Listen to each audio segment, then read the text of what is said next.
Baiklah, judulnya adalah, menggali makna baru pertapaan ya, jadi kajian terhadap pertapaan Dieng abad 9 Masehi. Hmm, Jadi kalau berbicara tentang pertapaan, terus terang, sudah banyak sekali yang mengerjakan ya. Ada Ibu Haryani Santiko, ada Ibu Edi Setiawati, ada Bapak Agus Aris Munandar, dan kemudian ada, beberapa ahli lagi ya dalam bidang epigrafi ataupun sejarah ya, yang menulis tentang pertapaan itu, ya. Dan, tulisan-tulisan itu banyak membahas tentang keberadaan pertapaan dan lingkungan sekitarnya ya, dan juga di Jawa ya, Jawa bagian timur ya, yang pada abad 12 sampai 15 ya. Dan itu, masuk akal karena apa? Karena memang, prasasti atau cerita-cerita atau informasi tentang prasasti itu, banyak sekali diceritakan ya, pada naskah-naskah kesusastraan seperti Sumana Santaka, kemudian juga, Nagara Kertagama. Nah, dari sanalah maka, para ahli itu, menggali ya secara tuntas kalau saya, boleh katakan ya seperti itu. Jadi dari lingkungannya, kemudian, kehidupan para pertapa, hingga bagaimana pertapaan itu sebagai tempat pendidikan atau tempat belajar agama. Jadi sudah tuntas. Akhirnya saya bingung juga ya gitu ya. Tapi kemudian kebingungan saya muncul ketika kemudian saya menemukan ada data tentang pertapaan ya dari 5 prasasti di Dieng itu seperti itu ya. Jadi ada prasasti Dieng 3, prasasti Patapaan 3, prasasti Rakidan, prasasti Ratawan 2, dan Wadihati ya. Jadi sebab bagaimanapun juga sebagai peneliti harus mencari sesuatu yang berbeda ya dengan tulisan-tulisan yang sebelumnya. Dan memang pertapaan di Dieng ini memang belum belum ada yang mengerjakan ya seperti itu. Jadi Dieng itu sebenarnya syarat dengan data, namun eee, luput dari perhatian para ahli seperti itu. Walaupun ada juga yang sudah mengerjakan tapi tidak banyak seperti itu. Nah, kemudian, terkait dengan prasasti yang terkait dengan pertapaan itu, pertanyaan yang muncul adalah bagaimana atau sebenarnya hubungan antara kerajaan Mataram kuno dengan pertapaan di Dieng itu. Nah, argumen awal saya atau kami ya, bahwa itu sebenarnya ada hubungan yang erat ya antara penguasa kerajaan Mataram kuno abad 9 dengan para pertapa di pertapaan Dieng ya. Jadi hubungan itu terjalin untuk mempertahankan kekuasaan Raja Mataram kuno dan eksistensi dari pertapaan itu sendiri. Nah, karena dalam penelitian ini untuk memunculkan makna baru, maka analisis yang saya gunakan adalah analisis struktural Levi-Strauss ya. Jadi dengan menjelaskan relasi-relasi yang saling berhubungan antara satu dengan lainnya. Jadi relation of relation serta saling mempengaruhi. Kemudian juga dengan menggunakan analisis ini berusaha untuk menyingkap struktur dalam ya, deep structure dari struktur permukaan, surface structure. Jadi dengan berdasarkan modalkan dari 5 prasasti dari Dieng tersebut. Kemudian dengan analisis ini berusaha untuk memahami atau menjelaskan gejala kebudayaan yang sedang dianalisis ya, dan kemudian harapannya adalah apa, dapat mengungkapkan makna baru. Itu sebetulnya yang sulit ya bagi kami pada waktu mengerjakan ini, karena apa, karena supaya berbeda dengan yang telah dilakukan oleh para senior kami. Kemudian dalam fokus kajian analisis struktural ini, jadi ada 3 hal sebenarnya.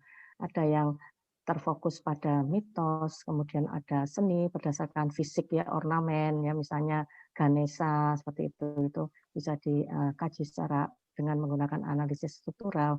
Dan kemudian yang ketiga adalah organisasi sosial. Ya, ini yang banyak dilakukan oleh para antropolog ya. Jadi dan dalam prasasti ini ya, karena ini adalah menunjukkan ke arah sana, maka organisasi sosial inilah yang menjadi sasaran atau fokus dalam kajian analisis struktural kami. Nah, di sini saya membuat apa namanya, kami ya membuat tabel ya, tabelnya maaf ya. Nah, jadi antara sintagmatik dan paradigmatik ya seperti itu. Jadi dari sintagma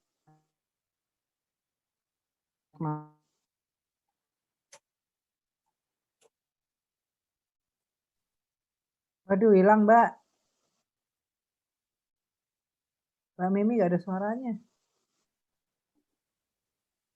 Ngelek.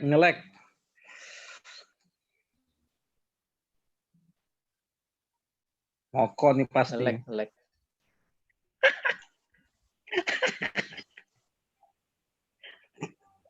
Senyap suaranya.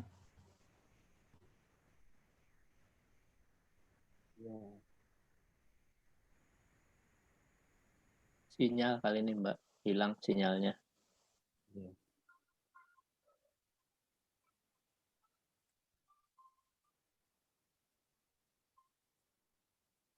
Nah, hilang. maaf, hilang ya. Jadi ini saya mulai lagi. Saya ya.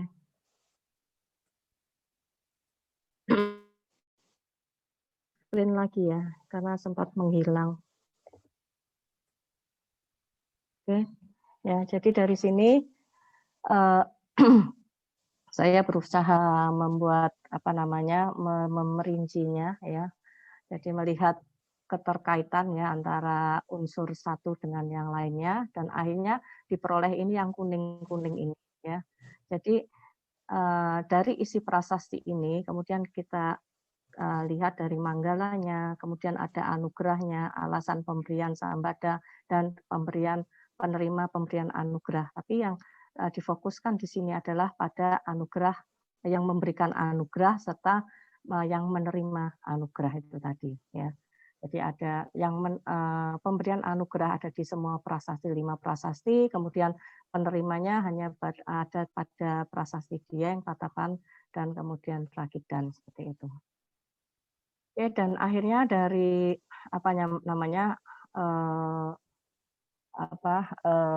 klasifikasi itu ya, maka kemudian ada oposisi binari yang muncul ya, jadi ada pemberi anugerah yang berlawanan dengan penerima anugerah, kemudian kerajaan yang berlawanan dengan pertapaan ya seperti itu.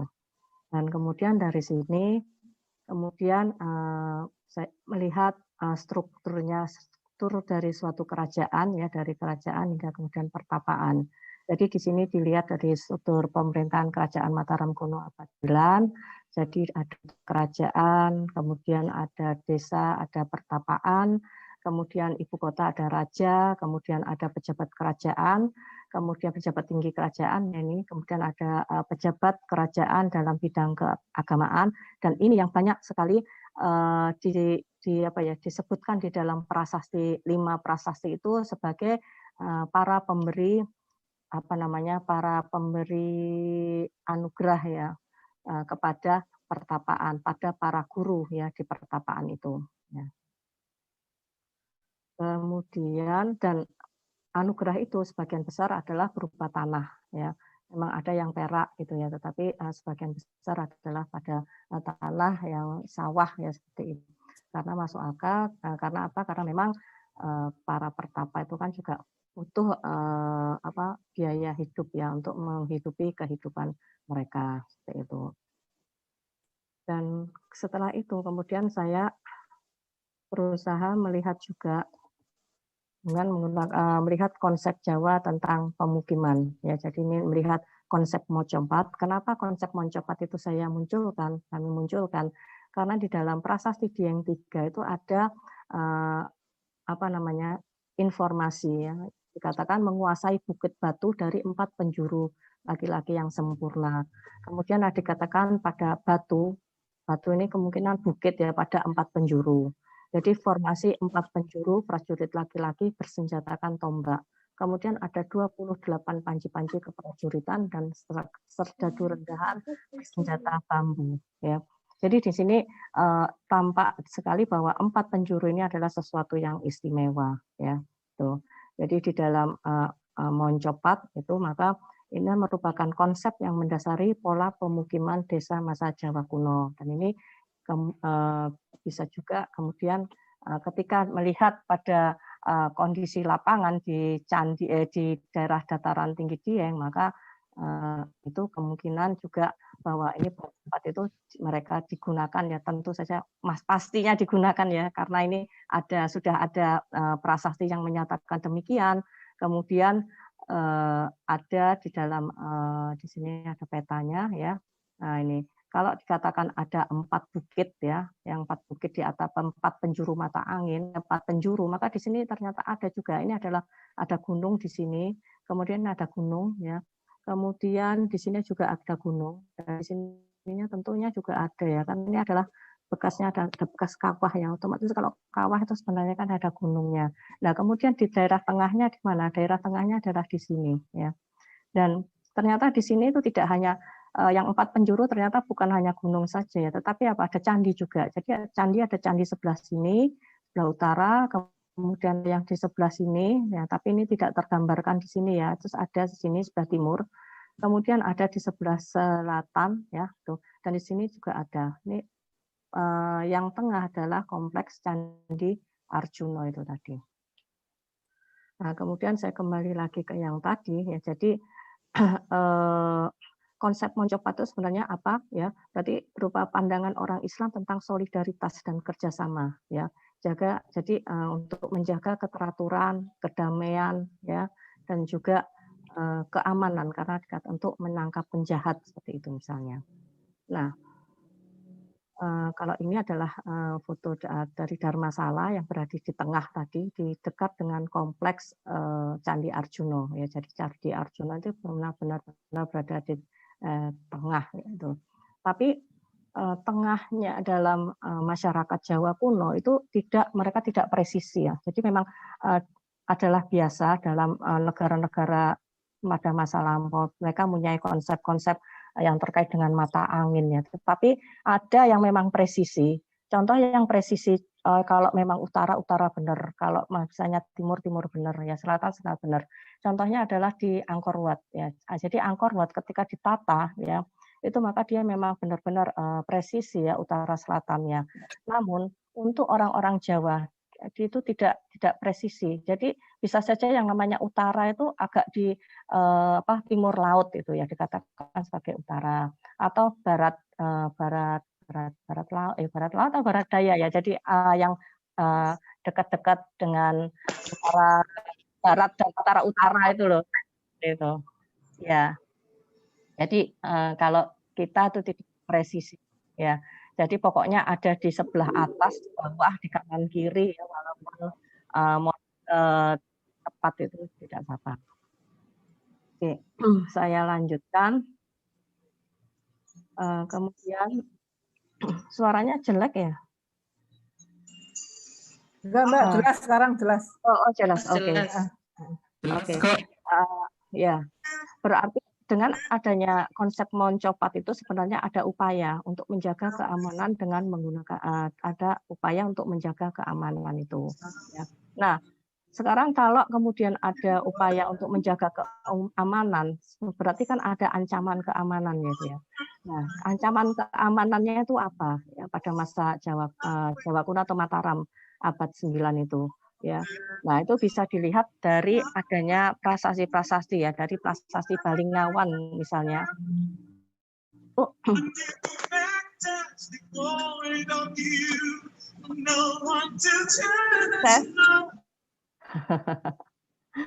Jadi ada ancaman itu, kemudian ancaman itu apa bentuknya? Adalah adanya pembunuhan misalnya, ya dikatakan ada darah sumawur, darah yang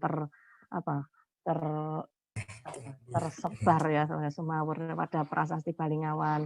Kemudian ada ketika ada prasasti Mantiasih menceritakan adanya para patih ya yang mengamankan perkawinan Balitung ya. Kemudian ada kejahatan dengan bersenjatakan alat pemukul oleh Maribung ya dalam prasasti Kaladih ya.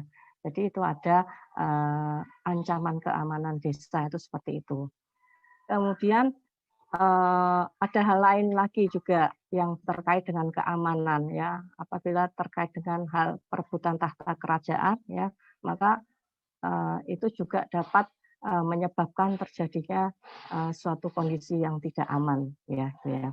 Nah, dan kalau kita lihat dari prasasti apa namanya Panua Tengah sama yang satu lagi Mantiasih ya itu ya, maka ketika ada pergantian tahta itu maka itu sudah menunjukkan bahwa ada suatu kondisi yang atau tidak stabil pada waktu itu. Nah, pertapaan itu bisa jadi merupakan atau menjadi tempat yang aman bagi raja untuk berlindung ya itu dianalogikan apa pada masa Jawa Timur di mana Airlangga ketika melarikan diri ke hutan kemudian dia bertapa di situ. Nah, ini dalam analisis struktural disebut sebagai sebuah transformasi. Jadi esensinya apa namanya hal yang disampaikan itu adalah berbeda-beda di tempat yang lain berbeda, namun intinya esensinya itu adalah sama, yaitu adanya upaya untuk apa ya menyelamatkan raja atau untuk mengamankan raja ya yang dalam suatu pertapaan seperti itu. Kemudian, nah dari apa yang telah disampaikan tadi, maka hubungan kerajaan dengan pertapaan Dieng ya, jadi ada suatu pemberian anugerah.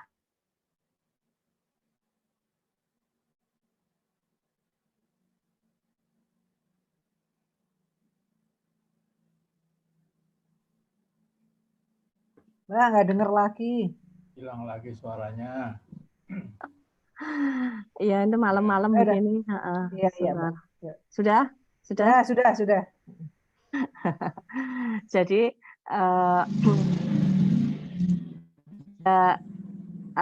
dari hubungan kerajaan dengan pertapaan Dieng itu tadi ya, jadi ada pemberian anugerah ya antara dari raja dan kemudian kepada pertapaan. Dan juga yang kedua adalah adanya penjagaan keamanan ya. Jadi dari lingkungan pertapaan ya itu sendiri dan kemudian ada penjagaan keamanan terhadap raja dan keluarganya ya. Jadi hal itu maka ada yang menyatakan Bender, Hamilton, and Tilly bahwa all society centralized ritual in reproduction of power and authority. Jadi apa namanya centralized ritual itu tadi entah yang di sini bentuknya adalah dengan memberikan anugerah ya dari kerajaan itu sebenarnya adalah upaya untuk reproduction of power and authority of dari kerajaan pada waktu itu. Dan kemudian yang terakhir adalah kesimpulannya bahwa memang ada hubungan yang emosional ya secara mutualisme antara yang mengamankan dan diamankan. Jadi kerajaan memberikan perlindungan para pertapa dari tindak kejahatan, pertapa pun memberikan tempat berlindung apabila terjadi suatu peralaya seperti itu ya atau pergantian apa namanya suksesi yang apa namanya yang heboh ya kudeta seperti itu ya sebangsa itu. Dan kemudian juga pertapaan sebagai tempat ritual itu sebenarnya merupakan tempat yang penting ya karena dia dapat atau berperan ya untuk menjaga keberlangsungan kekuasaan pada sebuah kerajaan. Saya rasa itu yang dapat saya sampaikan. Terima kasih.